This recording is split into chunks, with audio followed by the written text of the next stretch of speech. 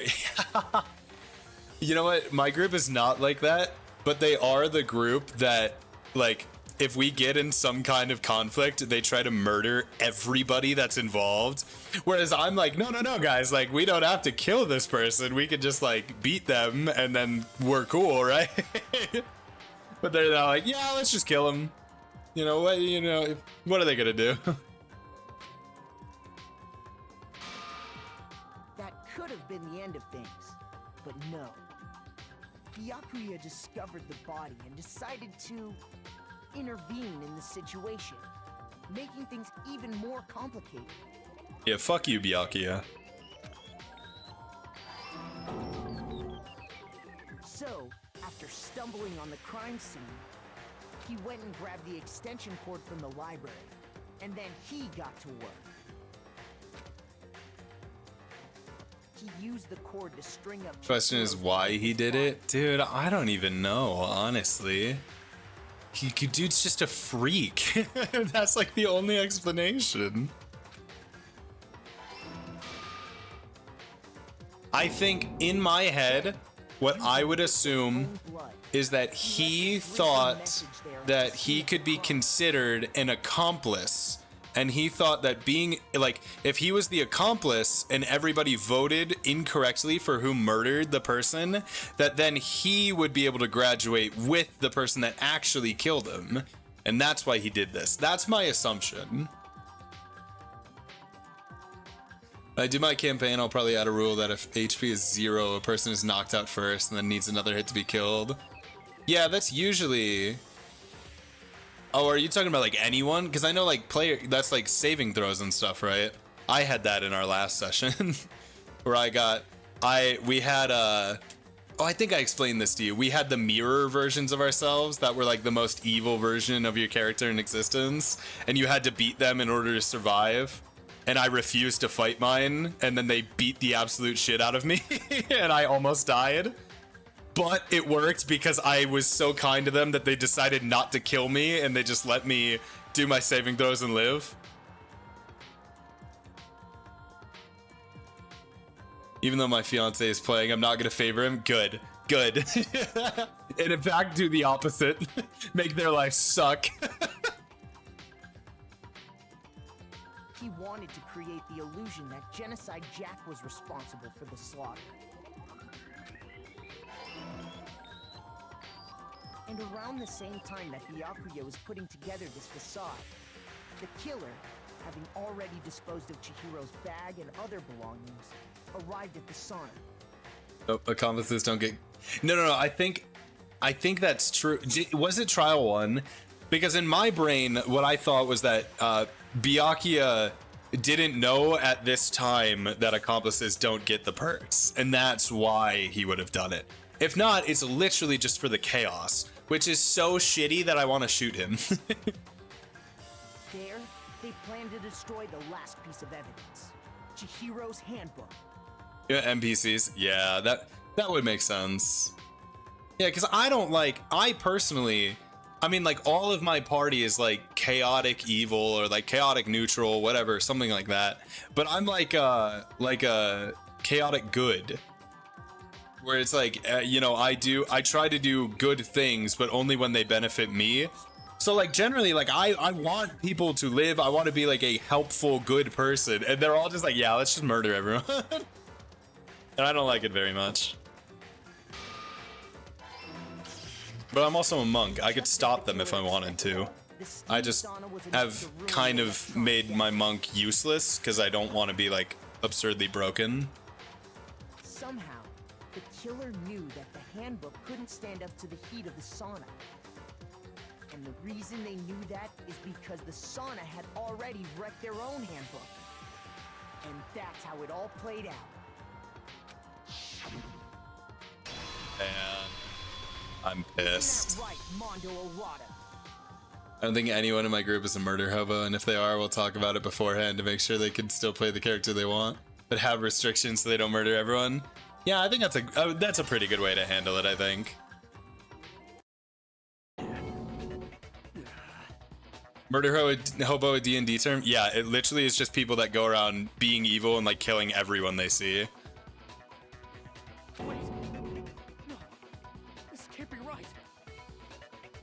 Where's your evidence? Yeah. Where's your evidence? You need evidence. You need proof. Our evidence is show us the goddamn handbook, Mondo. Had a campaign before where one party member left because they thought we killed too much. It was quite sad. I don't think I'd leave, but I definitely would like, you know, I've told them, I've tried my hardest to convince them like, hey, you know, like I don't think we should kill this person. Like give them reasons. Like this person could be useful to us if they're alive is usually the most compelling argument. Without any proof, you can't. The utilitarian in them will not let them kill the person because they're like, wait, you're right, I could use them. Evidence that Mondo is the killer. That already revealed itself earlier in the trial. I can somehow show where Mondo's handbook is right now. Once I do that, everything will become clear. Well, Byakuya probably has it, knowing that little freak. Oh, great. A new mechanic. Let's talk a bit about fever time, and I can't say that. I'm not running that risk. We got clippers in chat. During a bullet time battle, if you press the space key... And what time? Yeah. Yeah, I'm not reading that one. If you press the space key, fever time will activate, and the tempo will be forced to its max. At this point, even if you push the buttons at random, you won't miss. So you can push right mouse button, left, right, left, however you want to destroy the opponent's verbal assault. I also wanted to have a somewhat serious campaign. Of course, jokes could be a thing, so I have to clarify that. Yeah. My liberal heart skipped a beat. Don't worry. This is a progressive game. This is, you know, the woke agenda game. They would never. This only lasts until your focus gauge runs out, so make the best possible use of your time. Of course, it wouldn't be fair if only you got access to special time, right?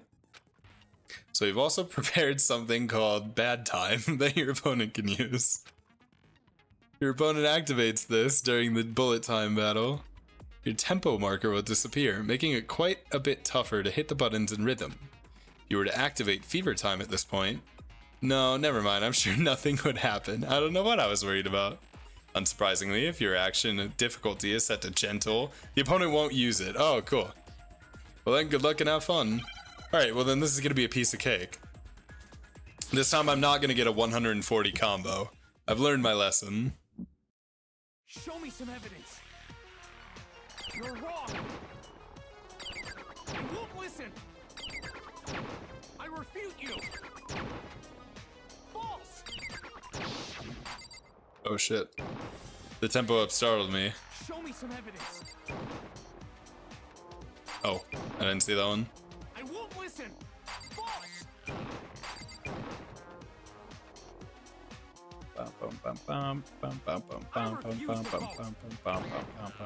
Show me some evidence.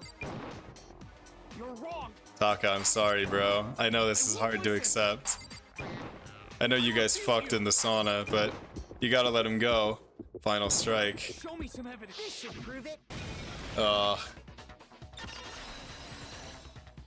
My first D&D character unironically predicted Gold Lewis Dickinson. Whoa. Mondo must have replaced his broken handbook with Leon's. Right. In which case, we can just check each of our Yeah. handbooks right now. I mean, naturally, that's the conclusion, right? Once we do that, we'll... We don't gotta do that. Oh, he's admitting to it. Oh, no. God damn it, man. Oh. I'm so sad. Yeah. Yeah. I did it. I killed him.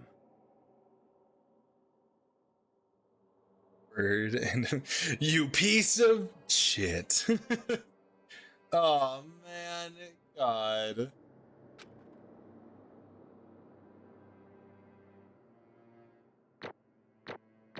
Oh man, this doesn't have to be the end.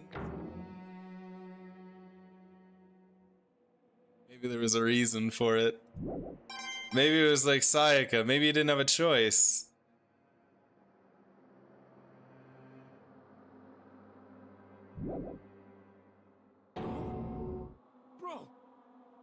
Bro. Bro, in a homosexual way. I got no choice, man. After hearing all that, I gotta just give Oh. Go ahead, Monokuma. Get it over with. No. So confident could clap his hands together and fatally wound you. Yeah, fairies are cool. Ask for the goddamn verdict. Oh no. Wait! Hold on! No waiting! No holding on! No. Time for the moment we've all Why been can't? Can waiting you at least for. tell us why? Lever and Why did you kill Chihiro? who will you elect as the blackened this Stop! I don't time want to around? vote. Why? Will you make the right choice or the dreadfully wrong one? So now you defend Leon? No, I'm not defending Leon for shit. But I am disappointed that Sayaka tried to kill him. What's it gonna be? But I don't know, maybe maybe Chihiro did the same. Killing off the pro tags. Ah no. I don't want this. I don't want to do this anymore.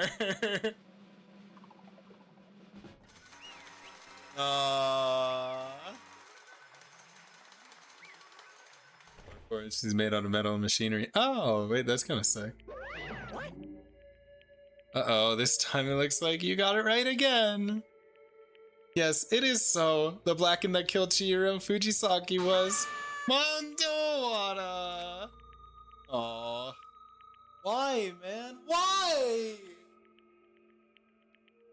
Unbelievable. What was not unanimous? Taka. No, Taka. Ah. This is torture. This is actually so I can't deal with this. I'm so sad.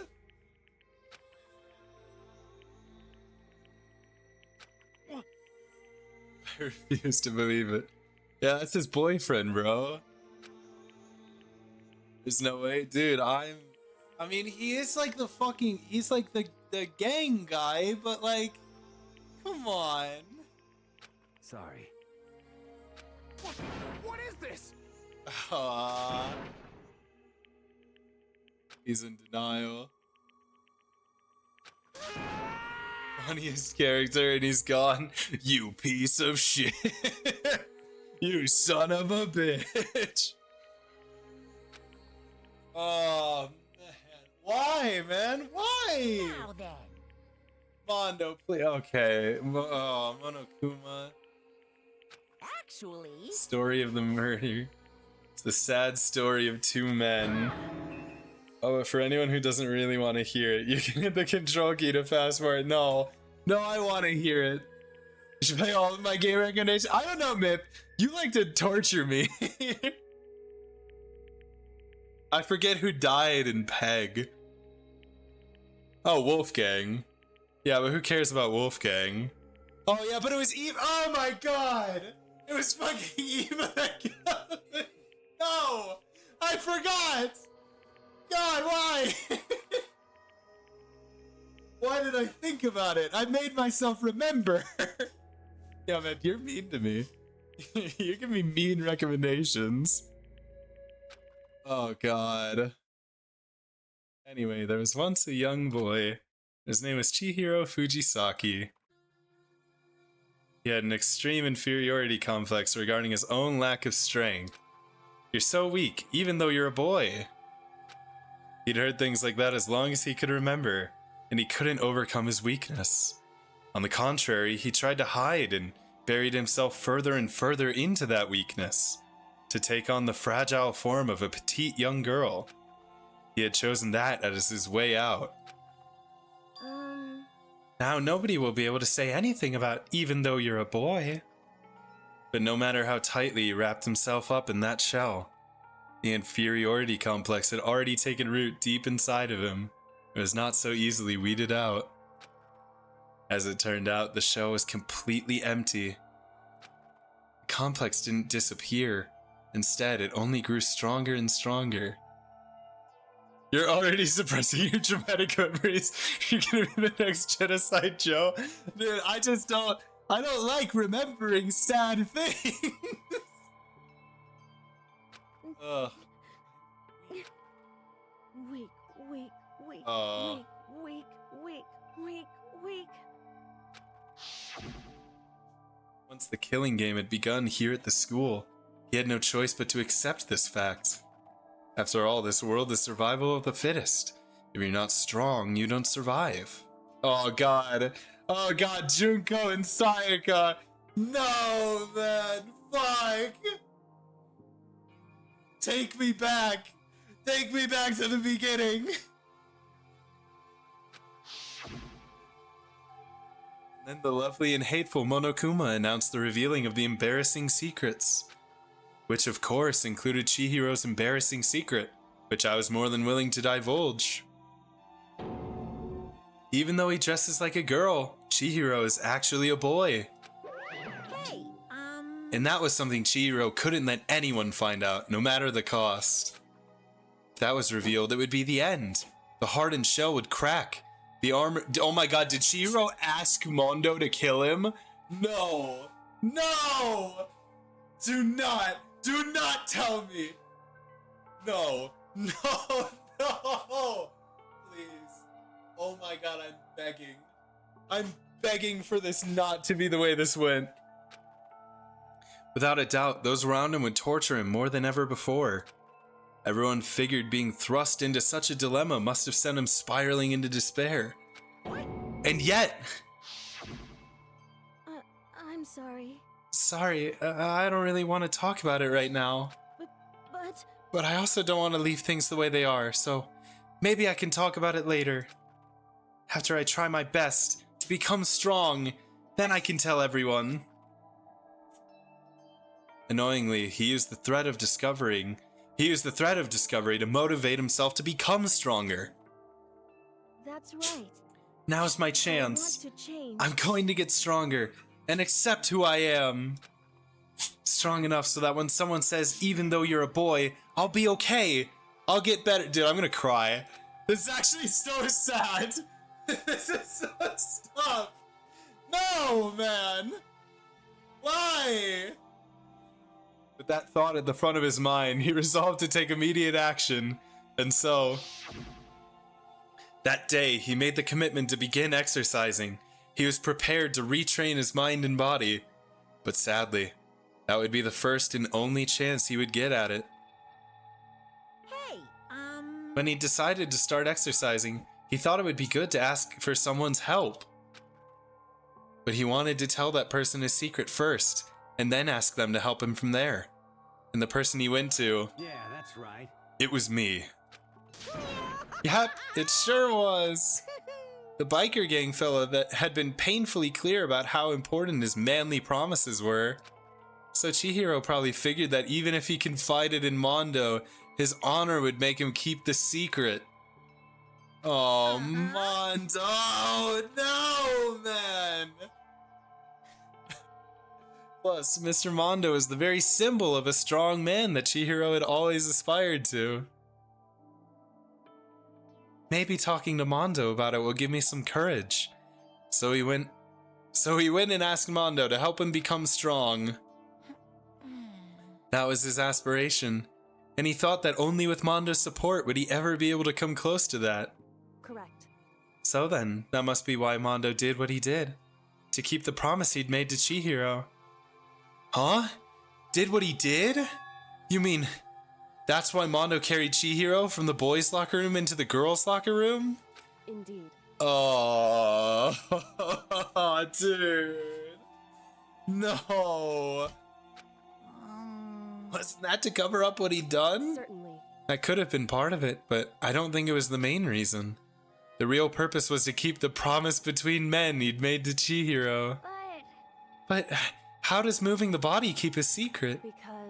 Because if everyone knew he'd been killed in the boys' locker room, then everyone would have been arguing about how she got into the boys' locker room, right? Once that started up, at least a few of us would have immediately begun to suspect his identity, so he tried to protect Chihiro's secret by putting him in the girls' locker room and stealing his handbook, see? Then, Mondo did all that to keep the promise he'd made to Chihiro? we'd also killed? Why would he do that? The more I hear you talk, the more I don't understand. I mean, you guys trusted each other, right? So why? Why did you? Because no matter what, I didn't want anyone to know. I knew it. So that's what triggered it, after all. Oh my god, his secret! No! This is despair. This is so not fun. Myth! Why?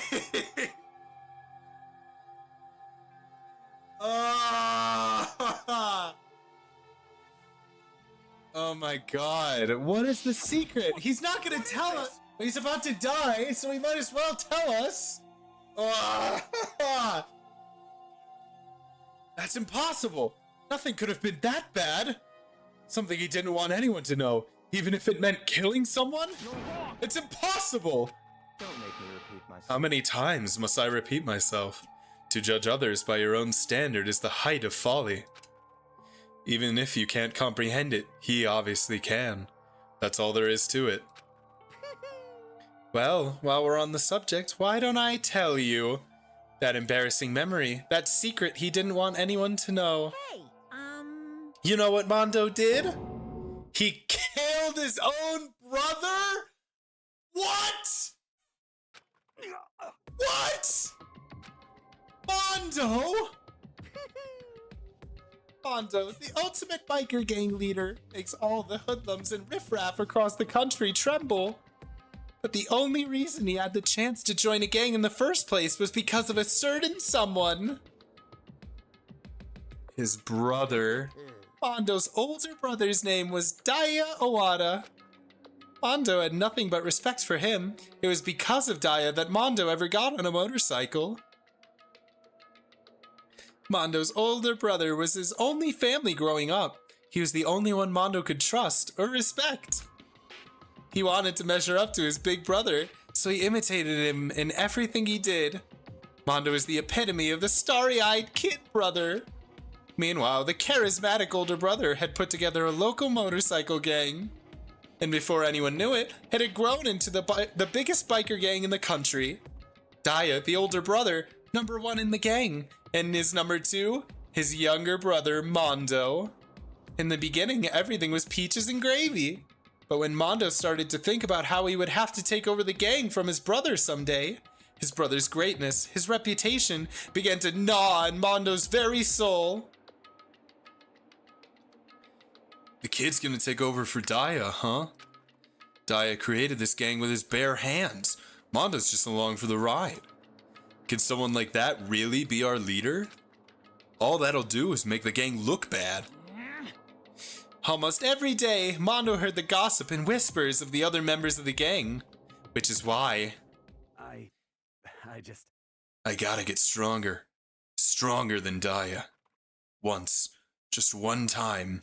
No matter what, I gotta win. Don't fuck with me. I don't care what it takes. I gotta come out on top. And on the night of his amazing brother's retirement ceremony, Mondo challenged him to a street race. But during the race, tragedy struck. Oh my god, it's an Isuzu Jeep. I drive one of those. The kid brother pushed ahead with reckless abandon, eager for victory, and dashed into oncoming. He didn't kill him. His brother sacrificed himself for Mondo. But he blamed himself? Oh my god. Dude. Hey, cinema. Actual cinema, but this is heartbreak. Every second of this is agony. This is so terrible. Laying in his kid brother's arms, the older brother delivered his final words. My bad, kid. I fucked up. Sorry. Of course, he knew it was his brother's fault, but Daya never blamed him for what happened. Hey, kid. The rest is up to you. No matter what, you gotta keep the gang together. 'Cause it's the team you and me put together. It's a promise between men. Dude, Dude, I can't do this, man. I'm actually like in tears. This is so terrible. He decided to hide the truth of what happened from everyone else in the gang in order to keep the gang together and keep the promise to his brother. He could never admit to anyone that it was his own weakness that had caused the accident. And as a result... yeah, I got you, man. I got you. The team was made even stronger under the banner of the kid who'd bested his big brother. Daiya was gonna lose to his kid brother, so he got stupid and got himself killed. That became the explanation for what happened. Mondo's lie became the truth. He wanted to lead the team so bad, he was willing to tell all kinds of lies about his brother. I'm strong. Strong. And yet... As soon as our killing game began, he realized, no matter how tough he pretended to be, he was just another weakling that could die in an instant. And then the hateful Monokuma announced the revealing of the embarrassing secrets. At that point, it was clear I would have no problem shedding light on his secret. Mondo killed his own older brother. No matter what, I couldn't let the other gang members find out. If that happened, everything would have been ruined. Everything me and my brother had worked to create would have been destroyed. His death, all the guilt I've been carrying around, it all would have been for nothing. So that's why Mondo. After I saw what Monokuma had on me, my head filled up with a kind of fuzzy uneasiness and just started swirling around. I'd never felt anything like it before. I didn't know what to do about it. I wasn't sure what to think or say, but after a while, that fuzzy uneasiness turned itself into a rock-hard lump of anxiety way down in my stomach. And it was right around then that Chihiro asked me to start working out with him. And right there, he told me a secret. Seriously? Jesus. I'm sorry. Yeah, I'm sorry I lied to you. But why? Why now? Why are you telling me this all of a sudden? Huh? 'Cause I mean, you've kept that secret all this time, right? If anyone found out, you would... But... You're right, but... I want to change. I want to change. Oh my... Dude. Oh my god, man. This is so fucked. I wrapped myself in lies. I'm weak. I want to destroy that version of me forever. His words were like a knife in my gut. I felt like he was exposing the lie I'd been living myself. I have to change. I don't want to be weak anymore. You're so strong, it can't hurt you, right? Whatever secret Monokuma might tell us. You piece of... So, don't say that. So what? You're saying I should just say it? What? You're saying if I really am, I should just be able to tell everyone my secret? Huh? I was jealous. It's sad. Yeah, you piece of... Oh my... Dude. This is so sad. They're both just two sides of the same coin, man! They have the exact same secret! It's just that Chihiro is able to move on from it and try to change, and Mondo couldn't get there. I was jealous of Chihiro's strength. He had the strength to face his own weakness, to try and overcome it. It was the kind of strength I've never had, so I was jealous of him. And that jealousy broke me. What? Are you making fun of me? I'm strong? Are you fucking with me right now? No. I'm not making fun of you. You really are strong, Mondo. I felt like I could hear something starting to creak. Something inside my head. What did he want me to do? What was I supposed to do? Was I supposed to just sit back, let my secret get revealed, and ruin everything? What's wrong? What's wrong? Why did you have to tell me all that?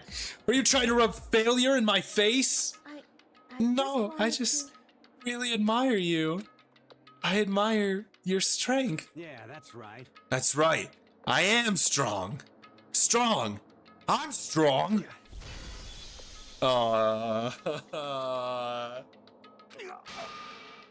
Stronger than you. You son of a bitch. And stronger than Daya! I don't remember anything after that. Dude, this is miserable. This is so unbelievably sad. When I woke up again, he was laying at my feet, covered in blood. I had the dumbbell in my hand, and I was just staring at him, down on the ground. Hey! I killed him. I killed Chihiro. Even after all this time, I'm still just as weak as I've always been. Thanks to that, I did something I can never take back. Mondo. He was normally so aggressive, so angry. He hid that weak side away from everyone. That was his secret. A weakness like that lived in a heart like his, and it turned him cold-blooded. God damn it! Oh my god, and it's all because of Monokuma, dude! He fucking drove everyone to this! You're the piece of shit! Look at him, you see? You're all just like him. For a secret from the past, for a memory. For that, he killed another living being in cold blood. He's kind of he is! Monokuma is the piece of shit! He drove everybody. He showed us the videos. He was the reason Sayaka is gonna kill Leon, and the reason that Leon decided to kill Sayaka, and now he's the reason that Mondo couldn't live with himself, because Chihiro wanted to better himself. It's all fucking Monokuma! He's a deranged fucking murderer! Ugh. We all could just live in the school and be happy. All that sweet friendship just to be broken by toxic masculinity and anger issues. Yeah. And it's just insecurity. I mean, you know, it's him not knowing his place in the world. He wanted to protect his brother's honor and keep the gang that his brother started together. And because of that, he couldn't accept being anyone but the leader that he was forced to become. It's so fucked up. They don't kill, then do they all die? No. Theoretically, if nobody kills anyone, they're trapped in the school forever, but they could just live in the school forever.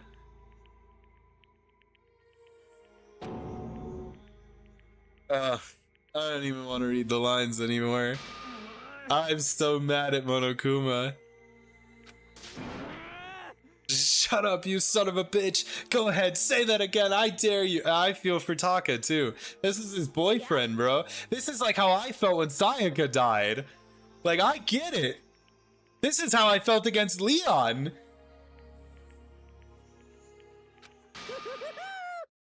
The time for punishing. Oh.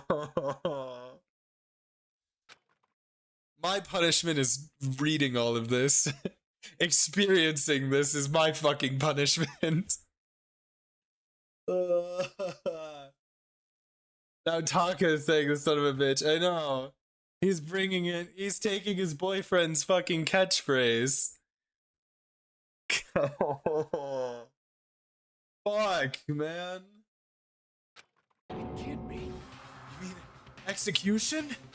Well, now, That's what I promised you, right? The Blacken that disturbs the peace will be punished. Ridiculous. Hold on.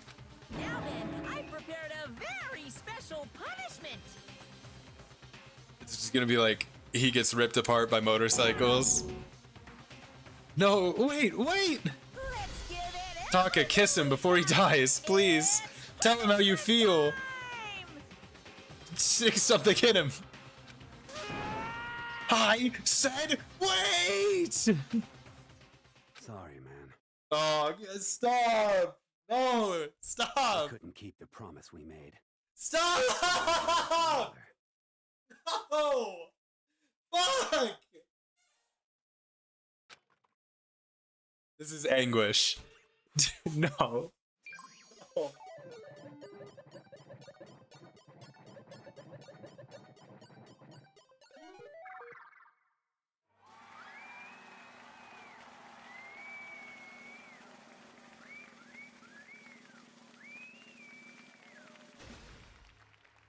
God, of course it's a bike. Of course. I don't want to watch. Oh, what the fuck?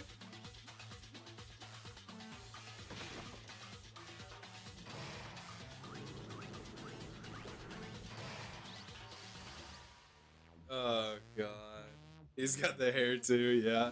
He's playing the part. I hope Monokuma just goes into the ball.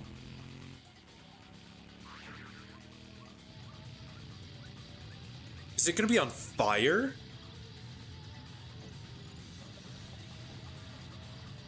It's like they're reenacting Daya's death. Oh my god, stop. Stop.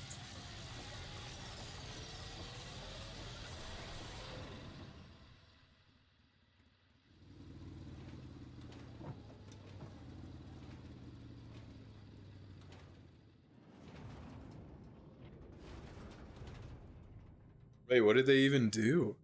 Wait, did I miss it?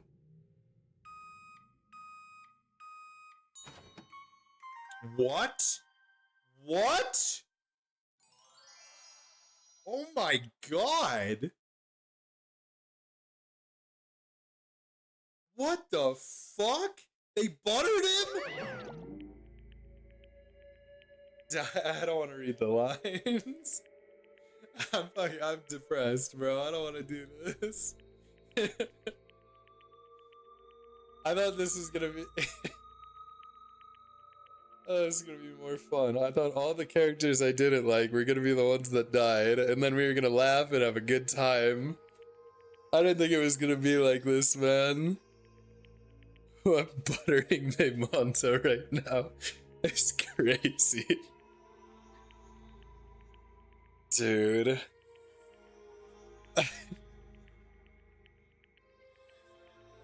What is chapter 3 gonna be like, man? We've lost the character. There's 2 characters I like left. I'm pretty sure that Kyoko isn't gonna die. But at this point, Kyoko might just be a murderer.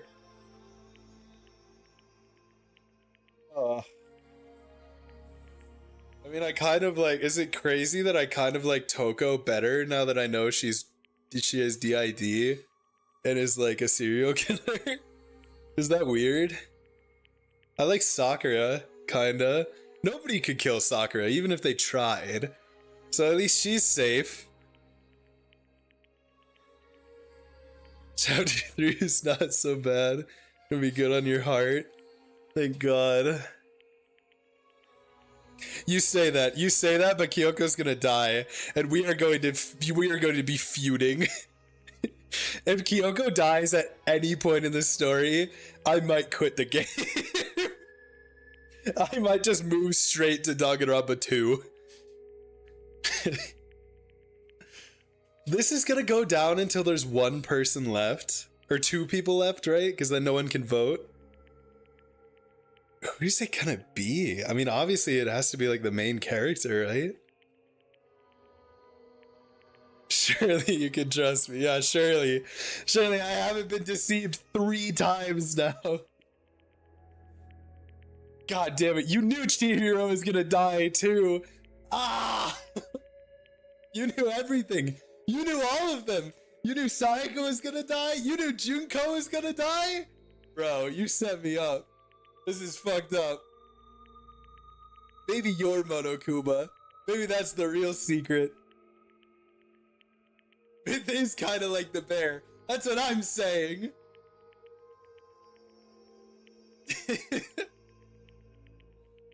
Oh my god. No, stop. The bright side is that you don't know what's gonna happen in Peg Chapter 2. At least we have that. Oh. God, man, how do I go on? I never deceived you, I just didn't say nothing. Yeah, that's true. You didn't threaten to reveal our secrets. Oh. Alright, let's finish this chapter.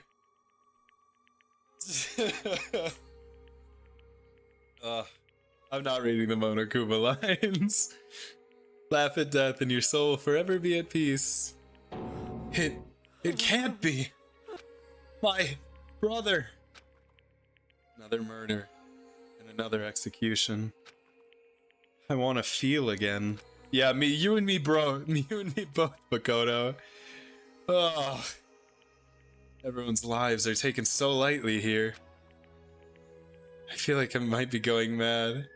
Maybe I'm a writer on the Peg team, so I can now make sure I'm not telling you my favorite character. You'll just have to remember, hopefully not. Would you eat the Mondo butter? I mean, like, to honor his memory, right? Or would you treat it like an urn? Like those are like his ashes? I would do, you are the bear. You are the bear. I feel like I might be going mad. Maybe I'll just let it happen. Oh my god, I feel you. I actually feel you so much.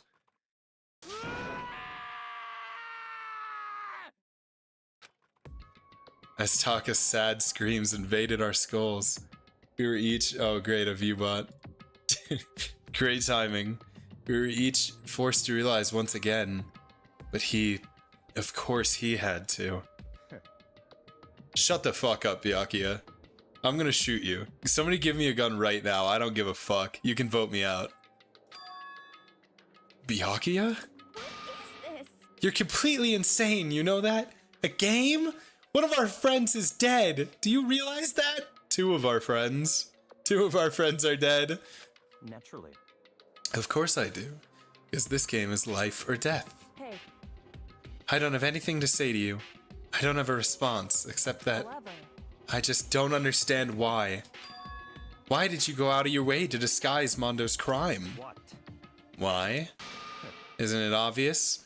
Because it made things more interesting. His voice was calm, emotionless, like the voice of death. It chilled me to the bone. Last night, when the murder took place, I was in the library as usual. Honestly. So you ignored the nighttime rule too? That rule never mattered to me. I don't recall agreeing to it. There is nothing Well, to be done. I don't particularly care. Please continue. Watch him have a third act redemption arc. Are you talking about Byakuya? I don't want one. I want him dead. I want him dead now. I don't want him leaving this room. 3 friends are dead actually? Who's the third? Chihiro and Mondo. I mean, if you're talking about like the previous murders, then it's 4. Is the third one Daya? The night grew late, and I decided to return to my room, which is when I stumbled upon him. I spotted Mondo coming out of the girls' locker room. After he'd gone, I looked inside and saw the corpse. What? You mean you actually witnessed the murder? He was such a fool. He didn't have the slightest idea that I'd seen him. Well, So you're saying you knew who the culprit was from the very beginning? That's right. Indeed. But if that had been the end of it, how boring would that have been? I mean, what a waste of time to have the answer revealed right at the beginning. He did his Kyoko impression, except he was fucked up and sadistic about it. I thought it would liven things up. You did all that to liven things up? I see. So after hearing about Genocide Jack from Toko, you decided to use that. Heck, let's make it 6. Well, I don't care about Leon. Who's the other one? Sayaka, Junko, Leon. And then this was Mondo and Chihiro. Who is the 6th? Daya. Okay. And who could forget Eva? Yeah, fuck off. Fuck off. Sayaka, Junko, Chihiro, Daya, Mondo, and Eva. Yeah, all characters I care about. I mean, Daya dying was sad. Like, they introduced him for about 3 seconds, and I was still sad that he died. It's fucked up.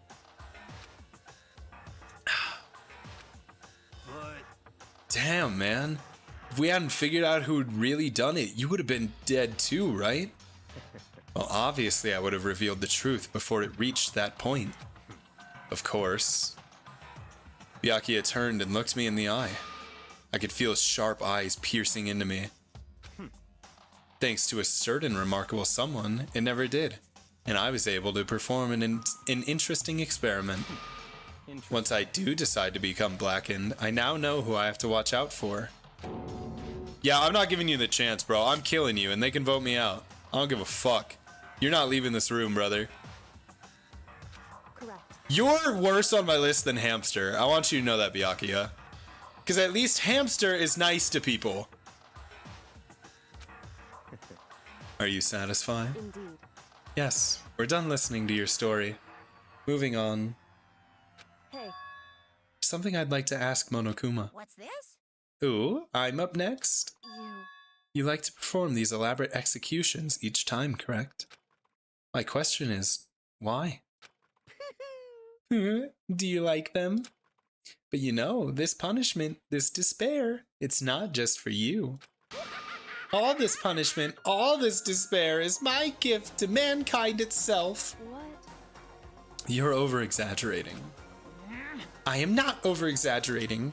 These punishments are meant to transform all hope to despair. Damn. What do you mean? Mean? Mean? Mean? What the heck? Okay. Tweaking. Good grief. I don't understand why you have to pick apart every little stupid thing. Whatever. It doesn't matter. In the end, I'm going to stand alone as the victor, and then everything will be revealed to me. Ah, the noble son of a noble family. Truly, you understand me. I think this is the start of a terrifying friendship. That's enough. Shut up. I would never stoop to the level of a childish criminal like you. I just tamper with evidence and change crime scenes. Let me just say this. After I've achieved complete victory, you're up next. Gift of mankind and ghost kind as well? Absolutely not. I'm going to find you and kill you, understand? In the name of my family. Alright, Byakuya. It's like you're the main character of a video game or something. No trash mob for you. I swear, whatever it takes, I will kill you. Temper, temper. Sounds like someone needs a nap. Yeah, permanent one. Can you take care of him? He's threatening you. Can you punish him for that? Monokuma, I'm not kidding. Monokuma's laughter peeled across the courtroom as the curtain closed on the case of Chihiro and Mondo. But I knew that wasn't the end. The killing game would still continue. Because the mastermind wouldn't let it end. For those of us who were still alive, our worst fear and despair kept on multiplying. It was the kind of despair that felt like a blind puppy in hell had more of a future than us. All of our courage, our effort, friendship, it felt like it amounted to nothing at all. It was the worst kind of despair.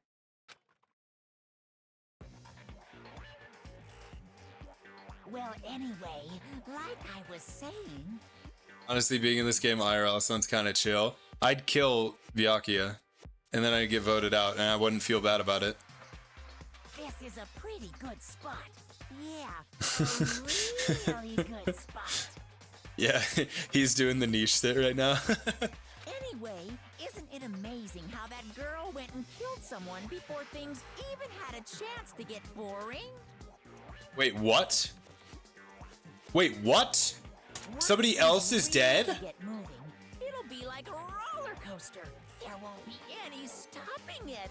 Wait. Fear and despair charge forward at a speed nothing can hope to match. But I must admit, I'm disappointed. I went to all the pain and effort of making you part of the group, and you couldn't play your part. You do remember you were supposed to make the first move, right? Somebody's an inside fucking double agent? No, no, dude, it's Byakuya. Well, no biggie.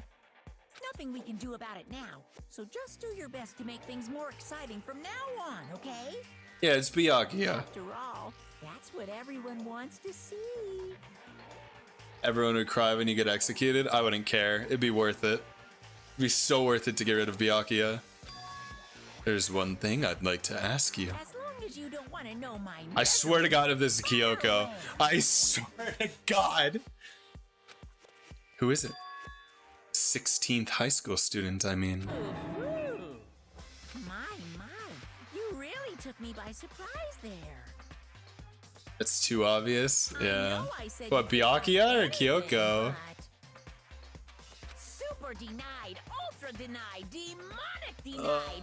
Because you see, that's my ace in the hole. The crazy. Oh, Toko?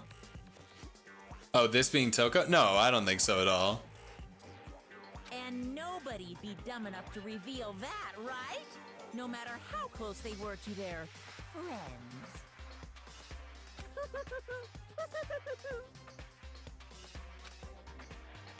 Meaning the picture is clearly a pale bald man. True.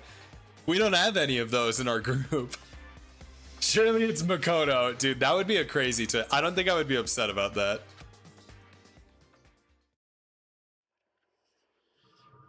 Ugh. Boy's life of despair. Killing myself. I need to lay down.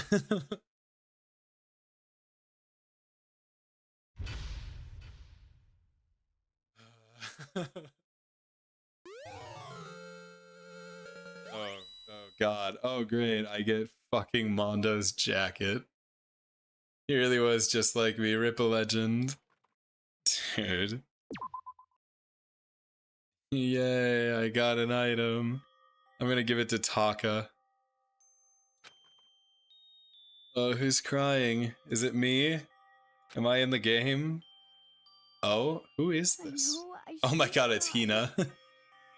I didn't recognize her without the swim apparel. I'm not gonna lie.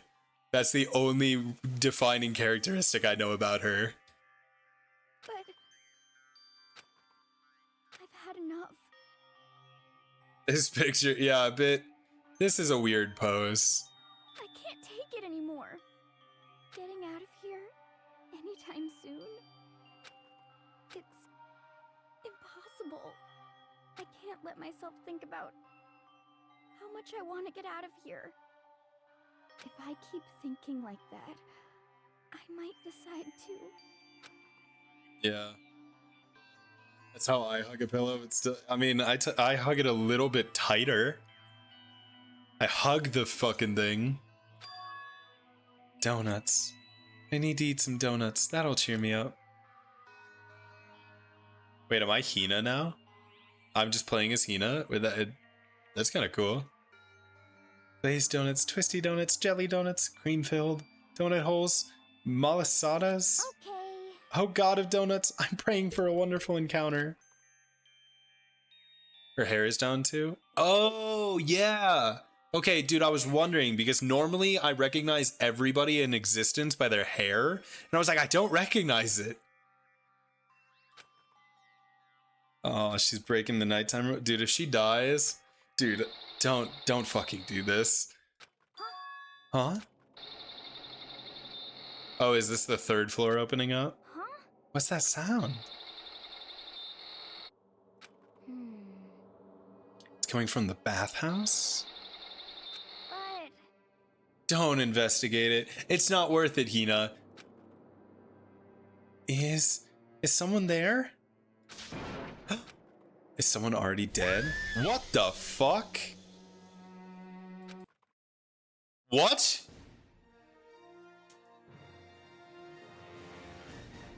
A next generation legend, stand tall galactic hero. Hero?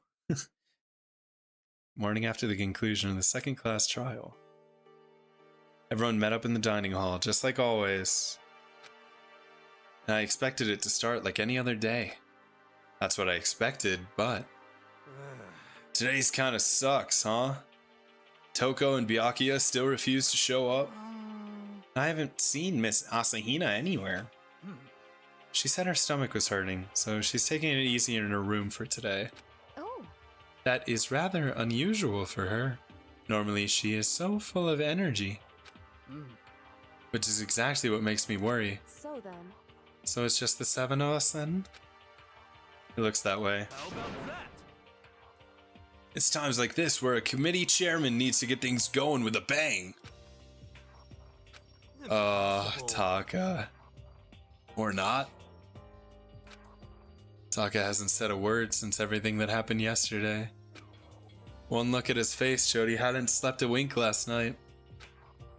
It must be because of Mondo. The two of them became so close. Then he finds out Mondo killed Chihiro. And then having to watch Mondo get punished and nothing he could do about it. I can't even imagine what that must have done to him. Well, So I mean, what's gonna happen now? We haven't found any way out, and we have no idea if help's ever gonna come. Phantom agrees Danganronpa has Chapter 3 syndrome. Every third chapter in each game sucks balls. At least it means they're not as sad. Oh, great. Now I'm all depressed just thinking about it. We simply have to make the best of things. Do our best to get along and live here together in peace.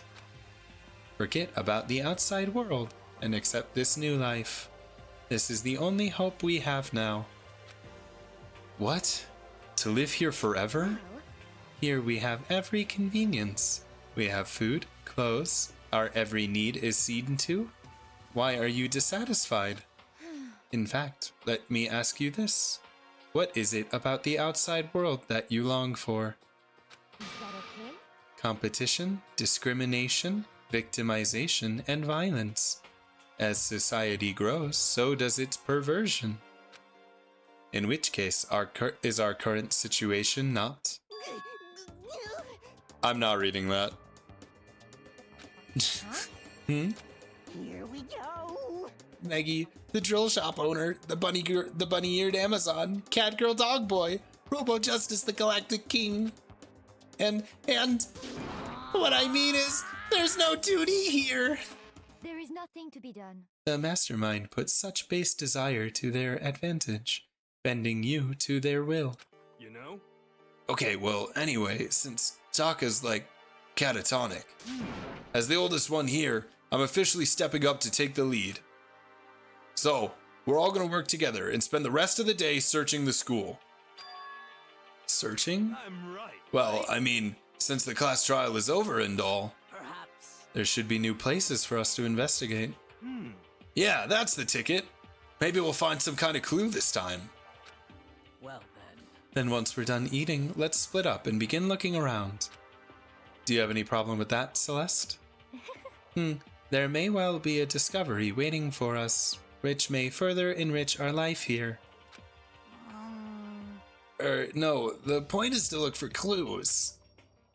And just as we were starting to come together, she barged in and ruined the conversation.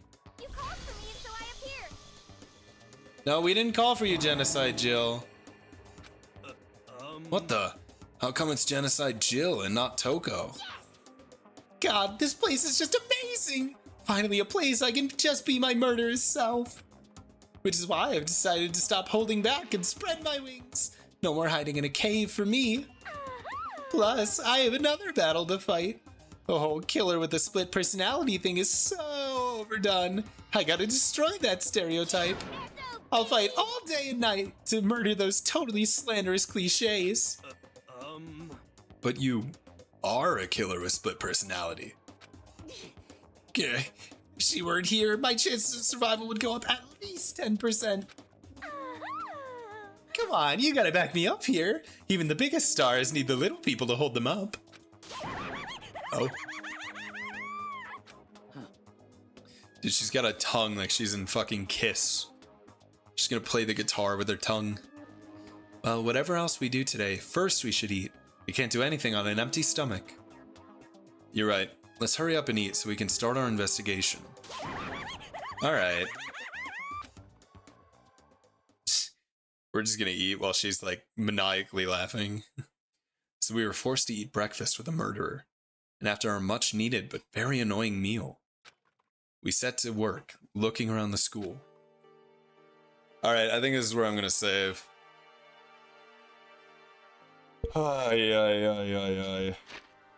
This was miserable. Somehow, I think this was more sad. This was more sad than Sayaka and Junko dying. I was less angry and I was more just miserable. Like, defeated.